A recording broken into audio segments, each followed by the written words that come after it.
Nelson Belo, the director of NGO called Fundasaun Mahein. The NGO is doing three activities: monitoring, research, advocacy on security and defense issue in Timor-Leste. These three activities we focus on two areas: policy level and implementation. So the policy level is we closely monitoring and research to Parliament Committee B. The Parliament is in charge of security, defense and foreign affairs. Council Minister, Minister of Defense and Security, Minister of Foreign Affairs, Minister of Finance, because they allocate the budget to the security institutions, and also Super Council of Defense and Security at Office of President. This is for the policy level. For the implementation, we are closely monitoring to the performance of military, police, intelligence service, and community violence, like in martial arts groups, land disputes, or any other type of small armed group. This kind of things we are doing.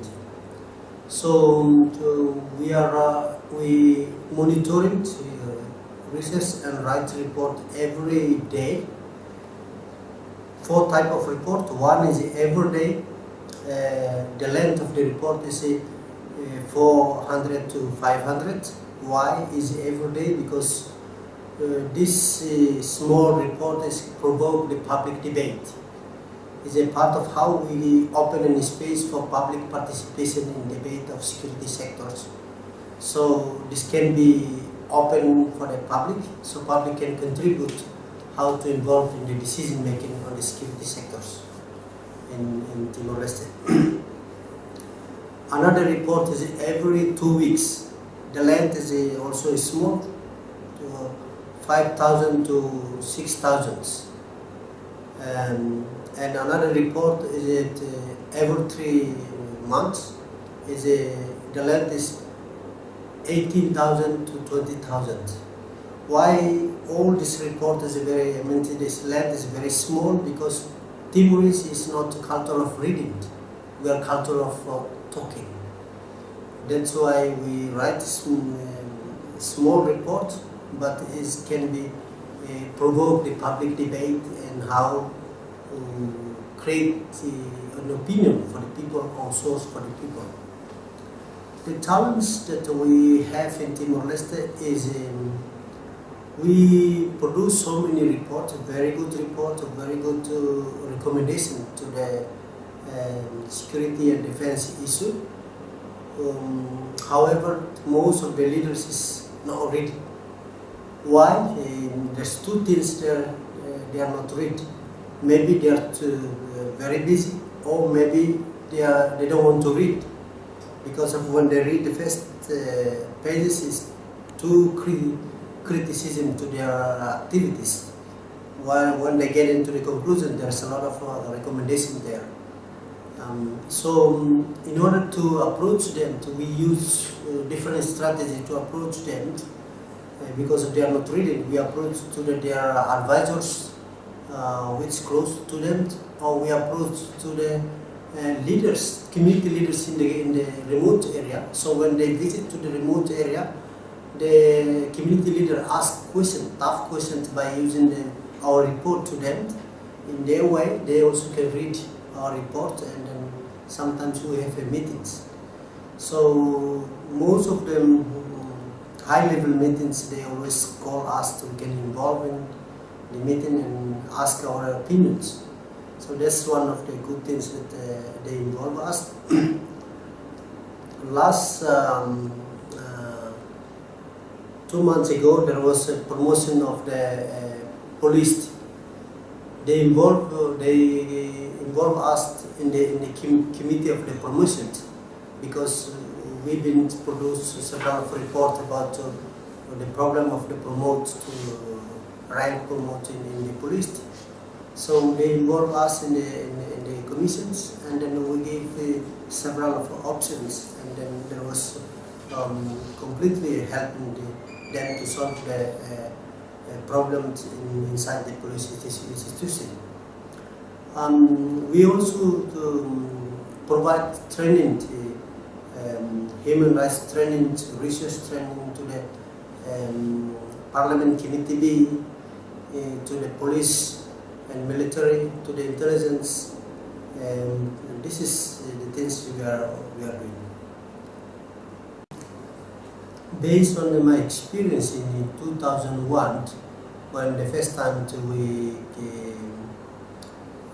are under the United Nations administrations, when the Court of Human Rights Serious Crimes Court started in Timor-Leste, there was no civil society doing the monitoring. So I was start NGO called Judicial System Monitoring Programs to monitoring the court. So when I quit that job from the JSNP, I went to study. And when I came back in 2005, there was conflict between police and military, and then it was become a big crisis for 2 years. Then so many IDPs, internal displaced people in Timor-Leste. So based on this experience and the problems of 2006 crisis, I think that it's good to have a civil society that can look after the security sector. I didn't thinking about what the meaning of SSR.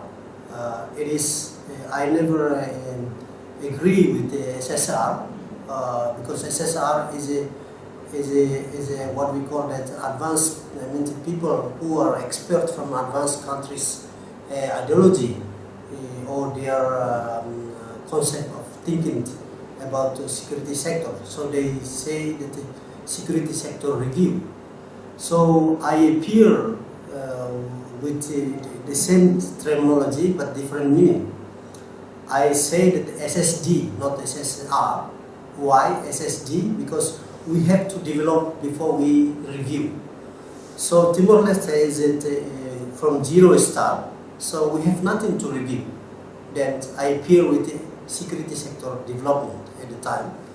So when Fundasaun Mahein, the NGOs start, because of the important is we've been long absence of the civilian engagement to the security sector.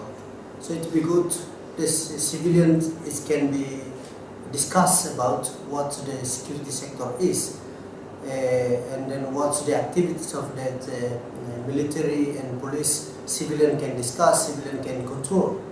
So based on these opinions, based on the experience that we had during 2006 crisis, so we started the NGO for the first mission is how to create a space for public debate. That was important. So the NGO is to talk about to invite everyone in a small space to start debate about the security sector. Before we never discussed about security sector because most of the security sector actors, they are our leaders who were leading the guerrilla fighter against Indonesian occupations. So we've been have so many, the emotional link to them. So it's very hard to criticize them. So my activities to set up the NGO Fundasaun Mahein is to break down the emotional things because we are in the different situations. Before we were in the resistance movement, now we are in independence. That the role of the security sectors and the role of the ordinary citizens in different roles. So how to complete each other, to involve the process of development, including the security sector development. So that was the base of the experience that we started the security sector.